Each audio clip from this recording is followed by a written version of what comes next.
வணக்க நண்பர்கள், உறவுகளை எல்லோரும் எப்படி இருக்கிறீங்க? சுகமாக இருப்பீங்கன்னு நினைக்கிறேன். இந்த காணொளி ஒரு முக்கியமான காணொளி. அதாவது கடந்த 30 மே அன்று எங்களுடைய தமிழர் ஒரு ஆள், அதாவது குட்டி என்கின்ற வைத்தியலிங்கம் புவனேஸ்வரன் பொபினி போலீஸால் சுட்டு கொல்லப்பட்டிருக்கிறார். அதாவது அவர் மனநலம் பாதிக்கப்பட்டவர்னு சொல்லி அறிக்கை இருக்குது. அது மட்டும் இல்லாமல் இந்த காணொளியில் அதில் நேர பார்த்த சாட்சியங்களும் உங்களுக்கு என்ன நடந்ததுன்னு சொல்லி விளக்கமாக கூறப்போகின்றது. இந்த காணொலியில் நோக்கம் என்னென்னா இதுக்கு முதல் நான் இந்த காணொலி செய்யலைண்டா நாங்கள் இந்த விடயங்களை சரியாக தெரியாமல் கதைக்கக்கூடாது. அதுக்காக வேண்டித்தான் நான் முதலில் காணொலிகள் போடையில்.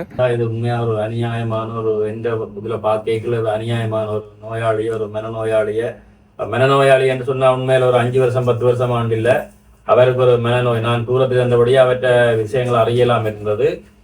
அப்படி இருந்த ஒரு என்னுடைய ஒரு ஆசை சகோதரனை இந்த போலீஸ் உண்மையில நான் சொல்லுவேன் அநியாயமாகத்தான் படுகொலை செய்திருக்குது.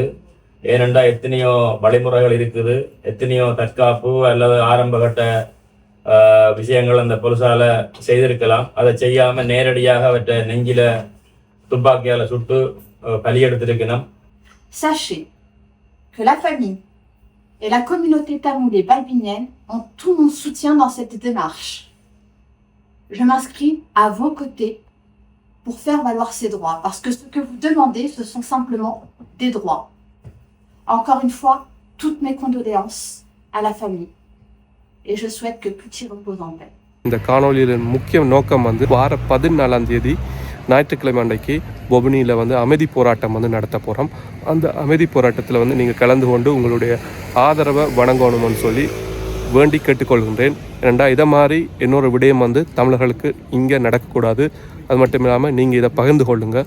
பகிர்ந்து கொண்டால் தான் மற்ற தமிழர்களும் இதில் கலந்து கொள்ளுவினோம்.